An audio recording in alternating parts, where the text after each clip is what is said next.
Did you know that every bounty in One Piece is calculated and assigned primarily by one character? And this would be he. His name is brand new. So if anything about this video seems, a bit off, then blame him and not me. Hello and welcome to the Grand Line Review, your source for everything One Piece, and today it is time to dive into numbers. Glorious, outrageously large numbers, denoting the 20 most fearsome and threatening pirate things within this world. And just for some full disclosure, we here at the Grand Line Review, look, we are having some technical difficulties here today, but I'm sure that won't impede the donuts experience at all. Before we do that though, it's time for a quick round of Bounty County, a very simple minigame, the rules of which are as follows. I am going to present you with two characters and it is going to be your job to select the one with the highest bounty. And if you guess incorrectly, then your heavenly punishment will be to subscribe to the Grand Line Review, which will also result in a consistent injection of One Piece culture straight into your YouTube feed. And if you do guess correctly, then you will be crowned king of the numbers. Here's your crown, your majesty, but only if you guess correctly. And our two characters here today are going to be Charlotte Mondor and Mad Moncarouge. So which of these two has the higher bounty? Choose your character now and I shall reveal the answer in 3, 2, 1. And quite shockingly, it is Mondor with a bounty of 120 million berries compared to the 108 million of Mad Moncarouge. So if you guessed incorrectly, then well, you know the thing that is you need to do. And please do say hi in the comments below if you are a new member of the Grand Fleet. Welcome. But we are immediately going to commence our rise to the top of Mount Bounty with number 20, Eustace Captain Kidd. A man who I would say is best described as the second most popular character with red hair and a missing arm. So he's basically junkyard budget Shanks. However, even dollar store Shanks packs a serious punch, and so he comes in at 470 million berries. Quite a lot really, although sadly this does make Kidd not the first, not the second, not even the third, but in reality he is the fourth most valuable member of the worst generation. A pretty tough break for someone who, when he was first introduced on Sabaody, was the highest valued member. So what was once a shiny gold Eustace Kidd is, no, I don't know, whatever's lower than bronze. Still, number 20 is not too bad. But moving forward to number 19, we have our newest ex-Warlord of the Sea, Edward Weevil, 10-upping Kidd with a total of 480 million berries to his name. A pretty incredible amount really. I mean, I give Kidd a lot of crap, but these high 400 numbers are almost impossible to reach, and it really does go to show that a pirate has gone above and beyond in the realm of being a mighty nuisance to the world government, and so it only makes sense that Mini Whitebeard would find himself in this area as well. And look, I'd say more about him, but at the moment, there's not much more to say about him, and there never has been. Following along in number 18, we now have Mr. Popular fan favorite Trafalgar Law skimping in with a nice round 500 million berries. And Law has quite a bit of commonality with our first two contenders. Like Kidd, he is a member of the worst generation, and like Weevil, he was once a Warlord of the Sea. Except Law happened to do these things better, and so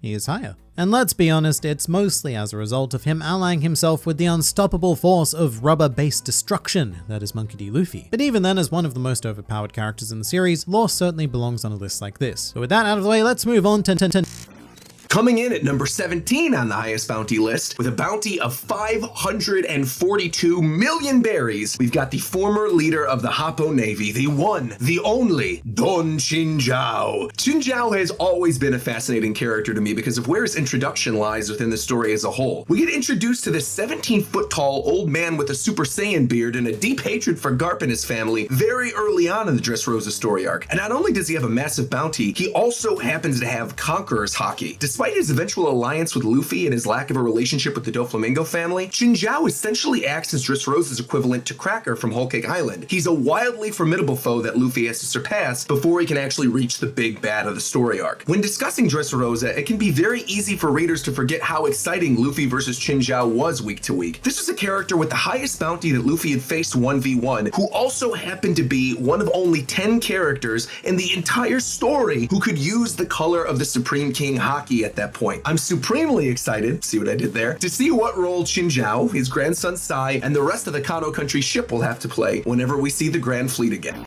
Alright, so that was an odd little glitch there. I have no idea what happened there. Let's just get back into the thing. Let's forget all about that and move on to number 16, I suppose, which is a rare tie scenario where we have both Podcasty Ace and Little Oars Jr. storming onto this list worth 550 million berries apiece. A piece, not our piece, she does not exist. But in the case of Ace, I've always felt that he was a little bit undervalued, to be honest, which may be an unfortunate byproduct of his bounty being assigned before we really hit the new world era of the series, and I guess it's just a little bit odd in retrospect considering that he's, a confirmed user of at least Armament and Conqueror's Haki, but what can you do? And as for Oz Jr., well, he's big. He's very, very big, and big boys need big bounties. And before we head into number 15, I think we should take a bit of a break, perhaps with some sort of snack involved, because this former Sweet Commander storms all the way into the background of the series, but with a pretty ridiculous 600 million berry bounty. And I can quite solidly state that Snack is the highest valued, mostly irrelevant character on this list here today. Although, to be fair, his role was expanded in the anime, so that's something. But for manga readers, Snack is still mostly known for being defeated off-screen by Mad Monk Arouge. Very much calling into question how much of a threat Arouge should be gauged at, actually. It's certainly more than his current 108 million number, but you see, there's the thing. Snack is so irrelevant that this whole section has just subtly become about Arouge. So let's keep things moving with number 14, where we find 1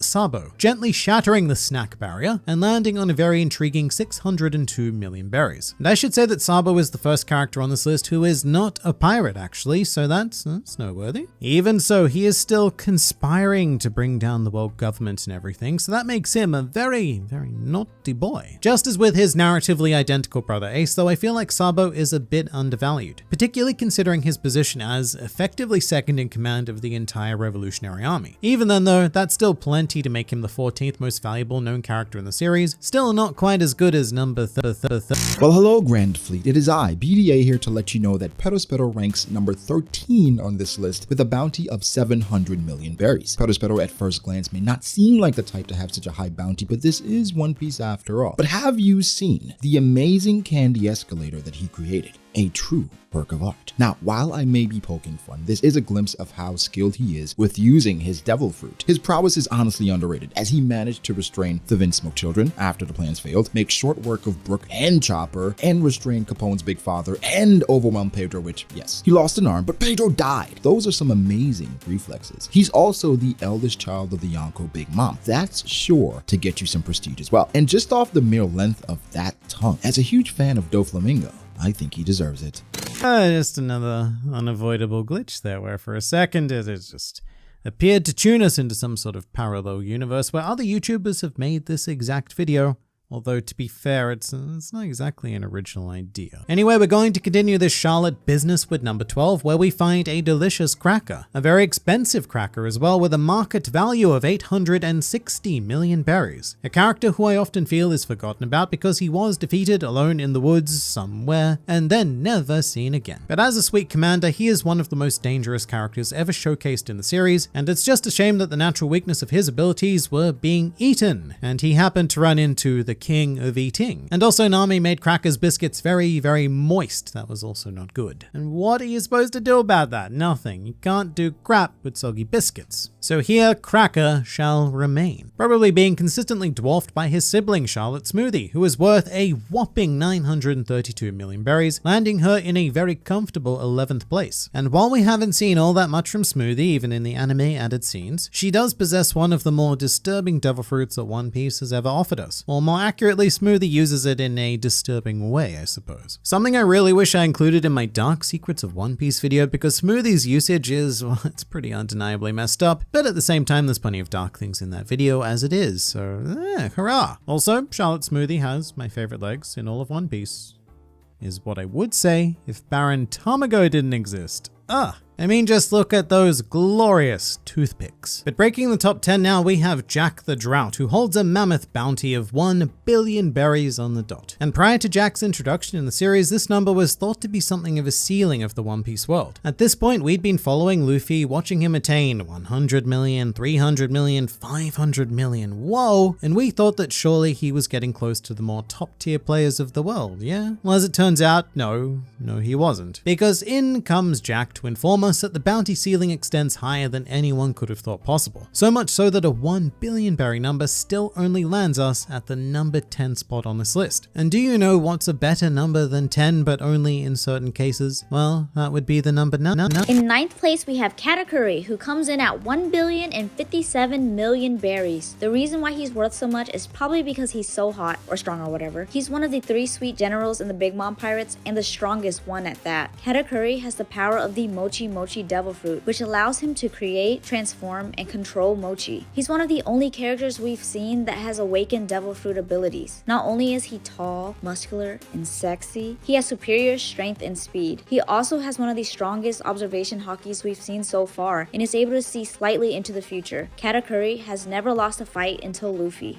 Alright, this is getting out of hand. This is meant to be like, the grand line review, your source for everything One Piece, not the Kimmy review, your source for, I don't know, Kim things? So we've got to keep this train on track with number 8, who will be Queen the Plague, clocking in at a mind-boggling 1.32 billion berries. Not that this should be in any way surprising, like I said with Oz Jr., big boys need big bounties. And in fact, Queen is quite a noble character because, in his own words, if I get any thinner, I'll steal all of your hearts. So you should count your heart quite lucky that Queen chooses to live the rounded lifestyle of a ripened pear. But to examine something even more valuable, we hit number 7, where we find none other than series protagonist Monkey D. Luffy, casually making his presence known in this world with an astonishing bounty of 1.5 billion berries, which makes Luffy by far the youngest character in the series to have passed the billion berry mark, but far more impressively, it also makes Luffy the only character with over 1 billion berries to have prevented a zombie apocalypse by shoving said zombie back into its grave. And that is exactly the kind of left field thinking that Luffy needs to compete on this level. Because, no, Luffy is not the strongest, he is not the smartest, but you can rest assured that he is the only one who has ever put an octopus down his pants. Yeah, that's right. Your move, Blackbeard. Which, speaking of, Marshall D. Teach finds himself in our number 6 spot with a commanding and hard to say bounty of 2,247,600,000 berries. I mean, really, we couldn't have gone for 2.5 billion, nice round number like Blackbeard's Buddha type belly. No, that would be far too simple. To be fair though, from here on out, these numbers are going to get just a little bit insane. I mean, to be completely honest, some of these read more like bizarre phone numbers than actual bounties. Next up though, we have a bounty that I've been greatly looking forward to presenting.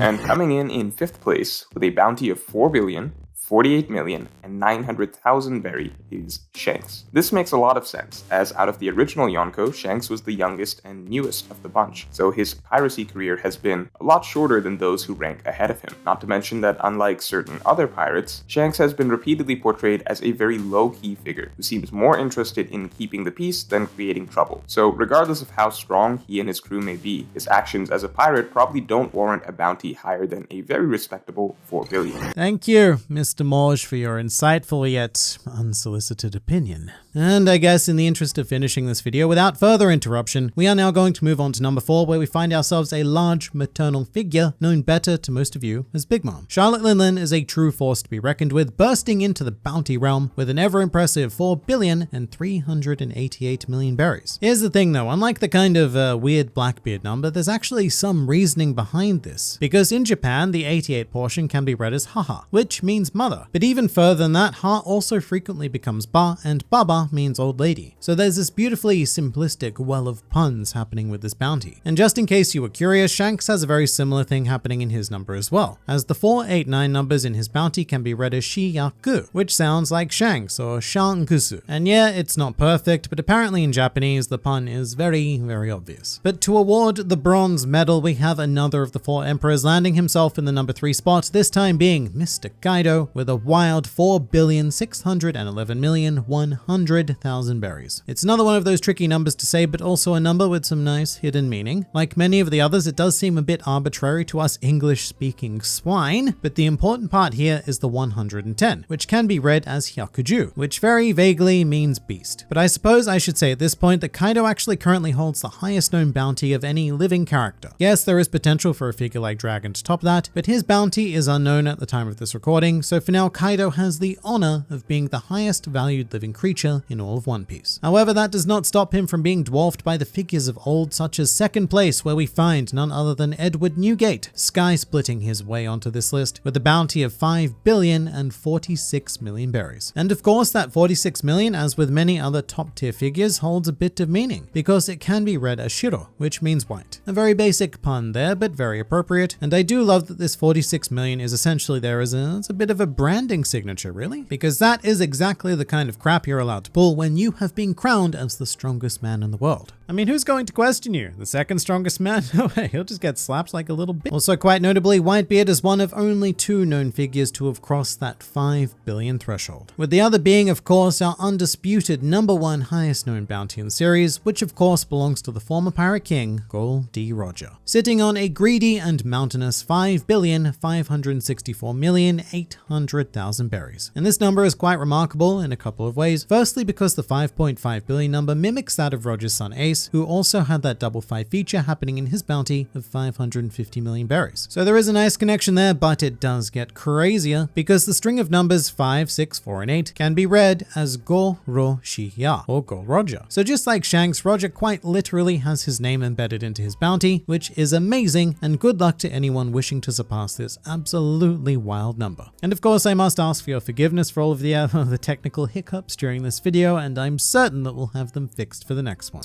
But if you'd like to see more bounty talk, then check out this playlist examining the true bounties of One Piece. What characters like Luffy would be worth if the world government knew everything about him. And these results are sure to astonish you. But for now, this has been the Grand Line Review, and I look forward to seeing you there.